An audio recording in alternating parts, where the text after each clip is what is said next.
கர்த்தருக்கு ஸ்தோத்திரம். இன்றைக்கு 112ஆம் சங்கீதத்தை நம்ம எடுத்துக்கொள்ள போகிறோம். கடந்தொலையில் நீங்கள் பாதிக்கப்பட்டிருந்தால் கர்த்தர் என் மூலியமாக இன்றைக்கு 112ஆம் சங்கீதத்தை உங்களுக்கு காண்பிக்கிறார்.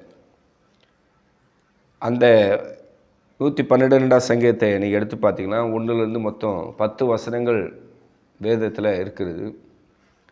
ஒவ்வொரு வார்த்தையும் உங்களை ஆறுதல் படுத்தி, தைரியப்படுத்தி, பலப்படுத்தி உங்களுடைய கடன்கிற சாபக்கட்டை அந்த வேத வசனம் வெளியே கொண்டு வரும். நல்லா கவனிங்க. உங்களுக்கு இப்போ கடன் பிரச்சனை, தீராத மனநோவு, நிம்மதி இல்லை, சமாதானம் இல்லை. அந்த வாங்கின கடத்தனை எப்படி குடிப்பேன், எப்படி அடைப்பேன், அதிலிருந்து நான் மீண்டு வருவேனாங்கிற நம்பிக்கை கூட ஒருவேளை நீங்கள் இழந்து போயிருக்கலாம். ஆனால் உங்களை கைவிடாத கர்த்தர் ஒருவர் இருக்கிறார். அதை உங்களுக்கு நினைப்பூட்டி உங்களை ஆண்டவர் பக்கம் திருப்பி விசுவாசத்தில் வளர்த்தெடுத்து உங்களுடைய கடன் தொல்லையிலிருந்து உங்களுக்கு ஒரு விடுதலை வாங்கி தந்து உங்களை சாட்சியாக நிறுப்பதே இந்த யூடியூப் மூலியமாக கர்த்தர் எனக்கு தந்த பாரமான ஊழியமாக இது இருக்குது. நீங்கள் விசுவாசம் வைங்க. ஏசப்பா, என் கடத்தை நான் அடைச்சிடுவேன், என் கொடுத்துடுவேன். எந்த கையில் கை நீட்டி ஆண்டவரே நான் கடன் வாங்கணும், இதே கையில் மறுபடியும் திருப்பி கொடுக்குற அளவுக்கு எனக்கு இந்த கையில் பெரிய ஆசீர்வாதத்தை தருவீங்க. இன்றைக்கி வேணால் என் கை ஆண்டவரே ஒரு சாபமான கையாக கூட இருக்கலாம், இதில் சாபக்கட்டு கூட இருக்கலாம். ஆனால் என்னை அழைத்த தேவன் நீர் உண்மையுள்ளவராக இருக்கிறீங்க. அதனால் என்னோடய 2 கரங்களில் நீங்கள் தரக்கூடிய ஆசீர்வாதத்தை நான் அனுபவிக்க போகிறேன்னு சொல்லி விசுவாசத்தோடு நான் காண்பிக்கிற அந்த வசனத்தை நீங்கள் வாசித்து கர்த்தரிடத்தில் ஆசீர்வாதத்தை கேளு. ஓகேங்களா? இப்போ வசனத்துக்குள்ளே போகலாம். 112ஆம் சங்கீதம் 9வது வசனம். வாரி இறைத்தான், ஏழைகளுக்கு கொடுத்தான், அவனுடைய நீதி என்றென்றைக்கும் நிற்கும், அவன் கொம்பு மகிமையாய் உயர்த்தப்படும். கவனிச்சிங்களா? வாரி இறைத்தான், ஏழைகளுக்கு கொடுத்தான். எப்படி இது என் வாழ்க்கையில் நடக்கும்? நான் இப்போ கடன் தொல்லையில் பாதிக்கப்பட்டிருக்கிறேன். என்னாலே வாங்கின கடத்தை கொடுக்க முடியல. என்னுடைய வீட்டில் நிர்வாகமே இல்லை. அரிசி, பருப்பு, எண்ணெய், மாவு, புளி எல்லாமே தட்டுப்பாடாக இருக்குது. நான் செஞ்ச பிஸ்னஸ்லாம் லாஸு. என்னுடைய குடும்பம் இப்போது துன்பத்தில், வருத்தத்தில் வாடிக்கொண்டு இருக்குது. என்னால் எப்படி மற்றவர்களுக்கு, அதுவும் ஏழைகளுக்கு கொடுக்குற அளவுக்கு எப்படி பிளெஸ்ஸிங் வரும் அப்படின்னு சொல்லி இந்த வசனத்தை வாசிக்கும் போது உங்கள் இருதயத்தில் பல கேள்விகள் எழும்பலாம். ஆனால் நீங்கள் இருதயத்தில் விசுவாசிக்கணும். நான் சாப்பிட்டு திருப்தி அடைந்து கடனெல்லாம் அடைச்சிட்டு எனக்குள்ள பெரிய ஒரு சமாதானத்தை நான் அனுபவித்து ஏழைகளுக்கு நான் கொடுப்பேன், என் தேவன் என்னை அப்படி ஆசீர்வதிப்பார்னு சொல்லி இந்த வசனத்து மேலே நீங்கள் விசுவாசம் வைக்கணும். ஓகேங்களா? உங்களுக்கு இப்போது பயங்கர கடன் தொல்லை. நீங்களே ஒரு கடன் அடைக்கிறதுக்கு இன்னொரு இடத்துல கடன் வாங்கிறது, அந்த கடன் அடைக்கிறதுக்கு இன்னொரு இடத்துல கடன் வாங்கிறதுன்னு சொல்லி திண்டாடின்னு இருக்குது. ஆனால் உங்களுடைய வாழ்வாதாரத்தையும் பொருளாதாரத்தையும் மாற்றி அமைப்பதே தேவனுடைய சித்தம் என்பதை இந்த வசனம் உங்களுக்கு தெளிவுபடுத்து. இது பொதுவாகவே எல்லா கர்த்தருடைய பிள்ளைகளுக்கும் ஆவியானவர் உரைக்கப்பட்டிருக்கிற தீர்க்க தரிசனம். ஏன்னா இயேசு கிறிஸ்து இந்த பூமியில் இருக்கும்போது அவரிடத்தில் வந்த எல்லா ஏழைகளுக்கும் அவர் வாரி கொடுத்தார். ஒரு முறை வனாந்தரத்தில் ஜனங்க பசியோடு இருக்கும்போது அவங்களுக்கு வேண்டிய மட்டும் அப்பத்தையும் வறுத்த மீன்களையும் ஆண்டவர் அள்ளி அள்ளி வாரி வாரி கொடுக்குற அளவுக்கு ஆண்டவர் அவர்களை போஷித்திருக்கிறார். ஏசப்பாவுடைய கரத்தில் பார்த்திங்கன்னா பயங்கர செல்வம், ஆசீர்வாதம், மகிமை இருக்குது. அவர் கையில் 5 அப்பம் 2 மீன் வருது. ஆனால் 5000 பேருக்கு வாரி கொடுக்குற அளவுக்கு அது பிளெஸ்ஸிங்காக மாறுது. அப்போ உங்கள் கையில் இப்போ கொஞ்சம் வருமானம் வருது. அந்த வருமானத்தையும் கடன் ரூபத்தில் பிசாசு உங்களோட ஒட்டுமொத்த வருமானத்தையும் பொருளாதாரத்தை முடக்கி கடத்தை கொடு, இன்ட்ரெஸ்ட்டு கொடு, லோன் கட்டு, பேங்க் லோனு கட்டுன்னு சொல்லி இப்படி உங்கள் கரத்தில் இருக்கிற ஆசீர்வாதத்தை பிசாசு வஞ்சித்து உங்கள் கையில் வறுமையும் கஷ்டத்தையும் சாத்தான் உண்டு பண்ணுறான். ஆனால் இன்றைக்கு உங்களுடைய கரங்களில் ஆண்டவர் ஆசீர்வாதங்களை உண்டாக்குவார். நீங்கள் வாரி கொடுக்குற அளவுக்கு ஆண்டவர் பிளஸ்ஸிங்கை தருவார். இந்த வேத வசனத்தின்படி ஏசப்பா என்னை ஆசீர்வதிப்பார்னு சொல்லி எத்தனை பேர் இந்த வசனத்தை பார்த்து நெகிழ்ச்சி அடைந்து என் கையில் இருக்கிற எல்லாம் தருதர்கட்டு உடைய போது கர்த்தர் தன்னுடைய அபிஷேகத்தை எனக்கு வெளிப்படுத்தி இருக்கிறாரு.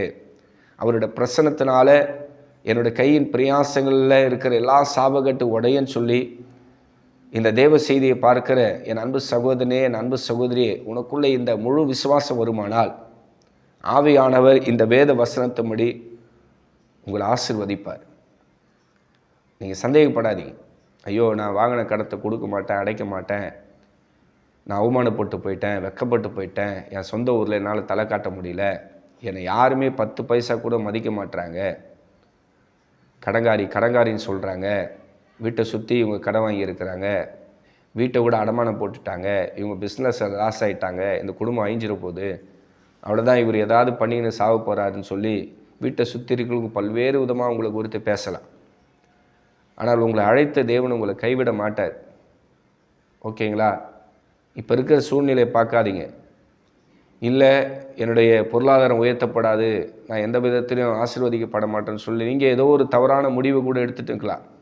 நம்ம ஏன் உயிரோடு இருக்கணும், நம்மளுக்கு தான் கடன் தொல்லை ஆயிடுச்சே, கடன்காரன் நம்மளுக்கு நெருக்கடி கொடுக்குறான், பேங்க்காரன் நெருக்கடி கொடுக்குறான், எந்த விதத்தில் பணம் வரப்போகிறதில்ல, இந்த உலகமே நம்ம அவமானப்பட்டு நிற்பதை வேடிக்கை பார்க்குது, யாரும் எனக்கு உதவி செய்ய வரலன்னு சொல்லி ஒரு வேளை நீங்கள் உடச்சி போய் கண்ணீரோடு கூட நீங்கள் இருக்கலாம். ஆண்டவர் சொல்கிறாரு, நீ வாரி ஏழைகளுக்கு கொடுக்குற அளவுக்கு உன்னை நான் ஆசீர்வதிப்பேன். அப்பா சொல்கிறாருமா, என் அன்பு சகோதரி, அன்பு சகோதரி, ஏசப்பா சொல்கிற, நீ வாரி கொடுப்ப, உன்னால் ஏழைகள் போஷிக்கப்படுவாங்க. உங்களுக்கே வியப்பாக இருக்கும், இது எப்படி நடக்கும், அது எப்படி ஆகும், உண்மையிலே நான் ஏழைகளுக்கு வாரி கொடுப்பேனா, அப்படி ஒரு ஆசீர்வாதம் வருமா, அப்படி ஒரு பிளெஸ்ஸிங் வருமா? இன்றைக்கி எனக்கு ஒன்றுமே இல்லையே, வருமானம் இல்லை, கஞ்சிக்கு கூட வழி இல்லை, நான் கலங்கி போயிருக்கிறேன், கண்ணீரோடு இருக்கிறேன், அப்படியே உடஞ்சி போயிருக்கிறேன், நொறுங்கி போயிருக்கிறேன், என் வாழ்வாதாரம் செத்து போயிருக்குது, எப்படி நான் ஏழைகளுக்கு வாரி கொடுக்குற அளவுக்கு எப்படி பிளெஸ்ஸிங் வரும் அப்படின்னு இருதயத்தில் நீங்கள் சிந்திப்பீங்க. நான் உங்களுக்கு சொல்லட்டுங்களா ஒன்று, ஆண்டவர் நினச்சார்னா இப்போவே உங்களுக்கு ஆசீர்வாதங்களை தர அவரால் முடியும். அவர் நினைக்கிறேங்க, அவர் மனசு வச்சுட்டாருன்னு வச்சிங்களேன், அப்படியே வானத்திலேருந்து மழை எப்படி கொட்டுதோ அப்படி ஆசீர்வாதம் உங்களுக்கு கொட்டும். ஏன்னா தேவன் ஒரு ஐஸ்வர்ய சம்பன்னராக இருக்கிறார். இந்த வானம் பூமி எல்லாமே அவருக்கு சொந்தமாக இருக்குது. அவர் நினச்சா ஒருத்தனை வறுமை அடைய செய்ய முடியும். அவர் நினைச்சான்னா ஒருத்தனை ஐஸ்வர்யவானா மாற்ற முடியும். புரிஞ்சுக்குங்க, ஆண்டோடைய மனசை புரிஞ்சுங்க. நீங்கள் ஏசப்பா கிட்ட தொடர்ந்து கேளுங்க, ஏசப்பா ஏன்பா என்னை இப்படி வச்சுன்னு இருக்கிறீங்க, இந்த கையில் நான் என்ன பாவம் செஞ்சேன், என்ன அநியாயம் பண்ணேன், என்ன அக்கிரம் பண்ணேன், ஏன்பா நான் சம்பாதிக்கிறதெல்லாம் வட்டி கட்டுறேன். பேசுங்க, ஆண்டவர்கிட்ட பேசுங்க.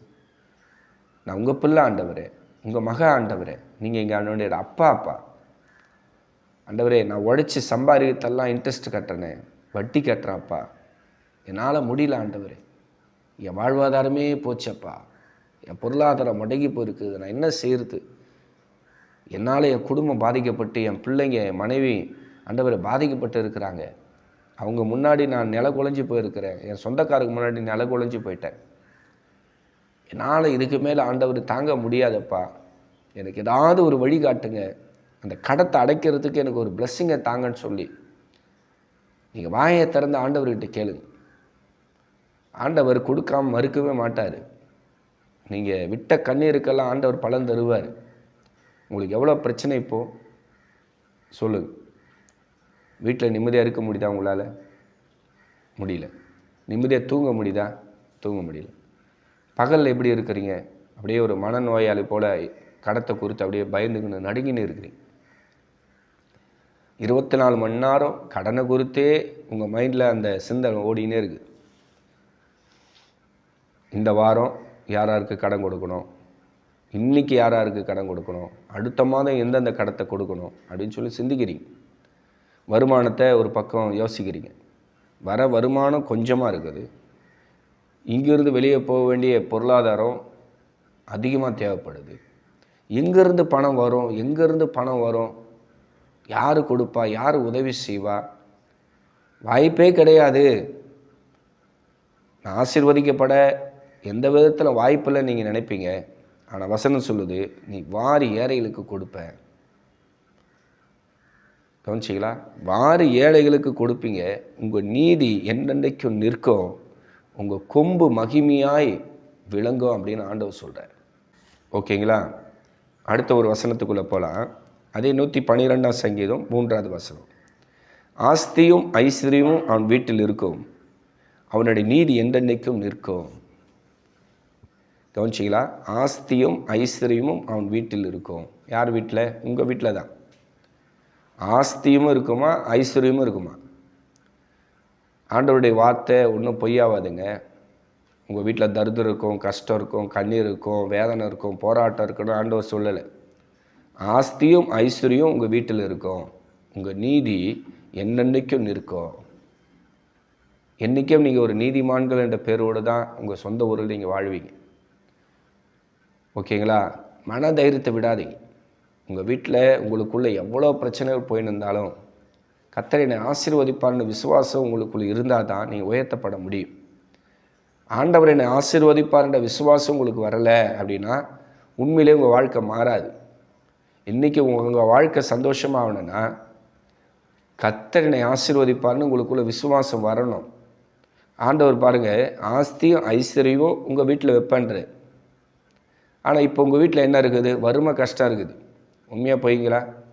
வறுமை, கஷ்டம், கண்ணீர், கடன் தொல்லை, பிரச்சனை, போராட்டம், உபத்திரம், சந்தோஷம் இல்லை, சமாதானம் இல்லை, தூக்கம் இல்லை, நிம்மதி இல்லை, இதில் வியாதி, பலவீனம், போராட்டங்கள், இதெல்லாம் உங்கள் வீட்டுக்குள்ளே உட்காந்துருக்குது. ஆனால் ஆண்டோடைய சித்தம் என்ன? இது கிடையாது.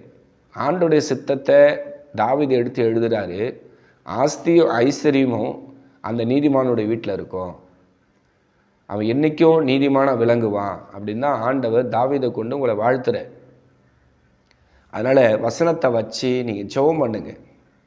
ஏசப்பா, என் வீட்டில் உங்களுடைய ஆசீர்வாதமும் உங்களுடைய ஐஸ்வர்யம் தான் இருக்கணும், எல்லா சாபக்கட்டு உடையணும், இன்றைக்கி எனக்கு ஆண்டவர் நிம்மதி சமாதானம் பெருகணும்னு சொல்லி இந்த வசனத்துக்கு உங்களை ஒப்பு கொடுத்தீங்கன்னா உங்கள் வாழ்க்கையும் மாறும், உங்கள் கடன் தொல்லையும் மாறும், உங்கள் பிரச்சனையும் மாறும், உங்களுடைய எல்லா உபத்திரங்கள் மாறும். அப்படியே வசனத்தை எடுத்து தலைமையில் வச்சிங்க. ஓகேங்களா? அப்போது உங்கள் வாழ்க்கையில் ஆண்டவர் ஒரு பெரிய சமாதானத்தை தருவார், பெரிய சந்தோஷத்தை தருவார்.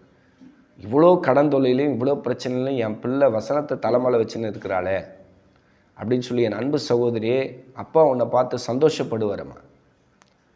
அதே நீ வசனத்தை மதிக்காமல், ஆண்டவரை மதிக்காமல், சமூகத்தை மதிக்காமல், என்ன சர்ச்சைக்கு போனால் கூட என்ன அதிசயம் நடக்க போகுது, போய் பிரசங்க கேட்டால் என்ன அதிசயம் நடக்க போகுது, ஆண்டவரை குறித்து பாட்டு பண்ணால் என்ன அதிசயம் நடக்கும்னு சொல்லி ஒருவேளை நீங்கள் அலட்சியமாக நினச்சா உங்கள் வாழ்க்கை அப்படியே தான் இருக்கும். இன்னும் மேலே மேலே தர்தரம் தான் ஆவீங்களா கண்டி எந்த விதத்தில் நீங்கள் ஆசீர்வதிக்கப்பட மாட்டீங்க. ஆண்டவருடைய பிள்ளைகளுக்கு ஆசீர்வாதத்தை தான் வச்சுருக்கிறார். ஒரு சபமான வாழ்க்கையோ கடன் நிறைந்த ஒரு வாழ்க்கையோ அப்பா உங்களுக்கு வைக்கலை. ஏசப்பா உங்களுக்கு வச்சிருக்கிற நல்ல ஒரு வாழ்க்கை எது பார்த்தீங்கன்னா இந்த 112ஆம் சங்கீதம் 3வது வசனத்தின்படி தான் ஆண்டவர் ஆஸ்தியும் ஐஸ்வர்யத்தையும் உங்கள் வீட்டில் வச்சுருக்கிறார். நீங்கள் வாரி ஏழைகளுக்கு கொடுக்குற அளவுக்கு பிளெஸ்ஸிங் ஆண்டவர் உங்கள் வீட்டுக்குள்ளே உங்கள் கரத்தில் வச்சுருக்கிறார். ஆனால் நீங்களாக போய் இந்த கடன் தொழிலில் போய் மாட்டிக்கினீங்க. கொஞ்சம் கூட யோசிக்கலை சில பேர். ஐயோ, கடன் வாங்குறமே, லோன் போடுறோமே, சொந்தக்காரர்கிட்ட நகை வாங்குறோமே, இது தப்பாச்சுன்னு சொல்லி ஒரு சின்ன மனசாவும் கூட கிடையாது. அந்த நேரத்துக்கு உருட்டுறது, புரட்டுறது, எதனா ஒன்று பண்ணிக்கின்னு எப்படியாயிலும் அந்த காரியத்தை செஞ்சிடணும். கொஞ்சம் கூட ஜபம் கிடையாது, விசுவாசம் கிடையாது, ஆண்டவர்கிட்ட ஒரு பர்மிஷன் கேட்கலான்ற எண்ணம் கிடையாது. சர்ச்சில் இருக்கிற பாஸ்டர்கிட்ட ஐயா நான் இந்த மாதிரி ஒரு லோன் போட போகிறேன், இப்படி 10 லட்சம் லோன் எடுக்க போகிறேன், வாங்கலாமா இல்லையான்ற எந்த ஒரு காரியத்தை கேட்க மாட்டாங்க. இதே கடனான பிறகு சர்ச்சில் ஓன்னு அழுவாங்க. பார்த்துருக்கீங்க, நிறைய பேர் இப்படி தான் செய்வாங்க. ஆனால் ஒரு சில பேர் எப்படி கடன் வாங்கினா அவங்களுக்கே தெரியும். அப்படியே பிசாசு அவங்கள நூதனமாக ஏமாற்றி வஞ்சித்து வச்சுருக்கோம். அதனால் நீங்கள் தெரிஞ்சு வாங்கினீங்களா தெரியாமல் வாங்கினீங்களா கடன் தெரியல, ஆனால் கடன் அடைக்க ஏசப்பா உங்களுக்கு வழிவாசல் திறப்பார். இனிமேல் ஏசப்பா நான் வாங்க மாட்டேன், என்னை மன்னிச்சிருங்கன்னு சொல்லி நீங்கள் இந்த வசனத்தை வச்சு நல்லா ஜெபம் பண்ணுங்க. ஆண்டவர், நான் ஏழைகளுக்கு வாரி கொடுக்கணும், சபைகளுக்கு வாரி கொடுக்கணும், திக்கற்ற பிள்ளைகளுக்கு நான் வாரி கொடுக்கணும். என் வருமான ஆண்டவர் ₹1 கூட வட்டிக்காரனுக்கு போகக்கூடாது அப்படின்னு சொல்லி நீங்கள் ஆண்டவர் சமூகத்தில் மனதுருகி ஜெபிச்சிங்கன்னா கர்த்தர் அந்த ஆஸ்தியும் ஐஸ்வர்யத்தையும் உங்கள் வீட்டில் நிறைவாக வைப்பார். கடன் இல்லாத ஒரு வாழ்க்கை தருவார். நீங்கள் ஏழைகளுக்கு கொடுக்குற அளவுக்கு ஒரு பிளெஸ்ஸிங்கும் உண்டாகும். நீங்களும் சந்தோஷமாக இருப்பீங்க. உங்களால் 10 பேர் சந்தோஷமாகவும் இருப்பாங்க. நீங்கள் மனம் திரும்புங்க, மனஸ்தாப்படுங்க, கண்ணீர் விடுங்க, கதறுங்க. ஏசப்பா என்னை நீங்கள் வாழ வைங்க, என்னை ஆசீர்வதிங்க ஆண்டவரே, என் வருமானம் பெருகணும் ஆண்டவரே, என்னை உயர்த்துங்க அப்பா, என்னை கனப்படுத்துங்க, நான் கீர்த்தியோடு புகழ்ச்சியோடு இருக்கணும் ஆண்டவர், நான் மகிமையாக வெற்றி சிறக்கணும் அப்பா, இந்த உலகத்தையும் மாம்சத்தையும் பிசாசையும் ஜெயித்து ஜெயம் எடுத்து பரலோக ராஜ்யத்தில் யுகயுகமாய் ஆண்டவர் உடைய சமூகத்தில் நான் இருக்கணும் ஆண்டவரே, எந்த விதத்தில் நான் கைவிடப்பட்டு போயிடக்கூடாது ஆண்டவர். அப்படியே ஜபத்தில் ஆண்டவர்கிட்ட அப்படியே நெருங்கி வாங்க, அப்படியே ஏசப்பா கிட்ட நெருங்கி வாங்க. ஏசப்பா என்னால் முடியல, கண்ணீர், கவலைகள், போராட்டங்கள், உபத்திரங்களை சூழ்ந்து கொண்டு இருக்குது, என் வீட்டுக்குள்ளே நிம்மதி இல்லை, சமாதானம் இல்லை, எனக்கும் என்னோடய கணவருக்கு ஆண்டவர் பிரச்சனை போயின்னு இருக்குது, இந்த கடனால் ஒட்டுமொத்த சந்தோஷ சமாதானம் கெட்டு போச்சப்பான்னு சொல்லி அப்படியே வசனத்தை கொண்டு நீங்கள் ஜெபம் பண்ணுங்க.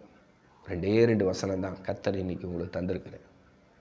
இந்த 2 வசனத்தை வச்சு ஆண்டவரே, என் வீட்டுக்குள்ளே தரித்திரமே இருக்கக்கூடாது அப்பா, கடந்தொல்லை இருக்கக்கூடாது ஆண்டவரே, என் வருமானத்தை எடுத்து நான் இன்ட்ரெஸ்ட் கட்டக்கூடாது அப்பா, நான் சாப்பிட்டு திருப்தி அடைந்து ஆண்டவரை ஏழைகளுக்கு கொடுக்குற அளவுக்கு என்னை ஆசீர்வதிங்கன்னு சொல்லி உங்களை எத்தனை பேர் உங்களை தாழ்த்தி ஜெபிக்கிறீர்கள் அத்தனை பேரும் தெய்வம் ஆசீர்வதித்து கடனுங்கிற சாபக்கட்டம் உங்களை விடுதலை தருவார்.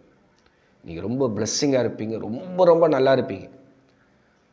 பல ஜனக்கூட்டமாக நீங்கள் பழுகி பெறுவீங்க. உங்கள் சந்ததி ஆண்டவர் ஆசீர்வதிப்பார், உங்கள் வருமானத்தை ஆசீர்வதிப்பார், உங்கள் குடும்பத்தை ஆசீர்வதிப்பார். ஒருவேளை உங்களுக்கு ஊழியம் செய்யக்கூடிய ஆசை இருந்தால் அந்த ஊழியத்தை கூட ஆண்டவர் ஆசீர்வதிச்சிடுவார். ஓகேங்களா? தைரியமாக இருங்க, மன தைரியத்தை விடாதுங்க, தொடர்ந்து ஜெபம் பண்ணுங்க, தொடர்ந்து நம்ம சேனலை பாருங்கள். இந்த நம்ம கடன் தொல்லையான்கிற தலைப்பில் நம்ம சேனலில் வெளியிட எல்லா மெசேஜையும் நீங்கள் மற்றவர்களுக்கு அறிமுகப்படுத்தி ஃபார்வர்ட் பண்ணுங்கள். உங்களுக்கு மெசேஜ் பிடிச்சிருந்தா கமெண்ட் பாக்ஸில் ஒரு ஆமீன், ஒரு ப்ரைஸ் அலர்ட் போடுங்க. இல்லைனா நான் இந்த ஊரில் இருக்கிற பாஸ்டர் எனக்காக ஜெபம் பண்ணுங்கன்னு சொல்லி ஜெப குறிப்பை கமெண்ட் பாக்ஸில் போடுங்க. அப்போ எனக்கு தெரியும், ஓ இந்த சிஸ்டர், இந்த பிரதர் இந்த ஊர்லேருந்து பார்க்குறாங்க, இவங்களுக்கு ரொம்ப பிரயோஜனமாக இருக்குது, இவங்களுக்காக ஜெபம் பண்ண எண்ணம் எனக்கு வரும். அதனால் நம்ம சேனலுக்காக, நம்ம ஊழியத்துக்காக ஜெபிங்க. உங்களுக்கு ஜெப உதவி தேவைப்பட்டால் எனக்கு ஃபோன் பண்ணுங்கள், இல்லை கமெண்ட் பாக்ஸில் உங்கள் ஜெப குறிப்பை சொல்லுங்கள், இல்லை வெறும் ஆமீன் ப்ரைஸில் கூட போடுங்க, அது உங்கள் விருப்பம். அதனால் தொடர்ந்து ஆண்டவர் உங்களை ஆசீர்வதிப்பார். நீங்கள் கடன் தொல்லையில் பாதிக்கப்பட்டு இருக்கிற ஜனங்களுக்காக நீங்கள் எவ்வளோ ஜெபம் பண்ணுங்கள். உங்களுக்கே கடன் தொல்லை, நீங்கள் என்ன பண்ணணும்? மற்றவர்களுடைய கடன் தொல்லைக்காக ஜெபம் பண்ணணும். அப்போ யோபுடைய முன்னிலைமை காட்டிலும் பின்னிலைமை கர்த்தர் ஆசீர்வதித்து வைத்தது போல் உங்களை கனப்படுத்த ஆரம்பிச்சிடுவார். ஓகேங்களா? ஏசப்பாவுடைய நாமத்தில் உங்களை அன்பாக வாழ்த்தி ஆசீர்வதிக்கிறேன். கர்த்தருடைய ஆசீர்வாதமும் சமாதானமும் சந்தோஷம் பெருகட்டும். ஆமென்.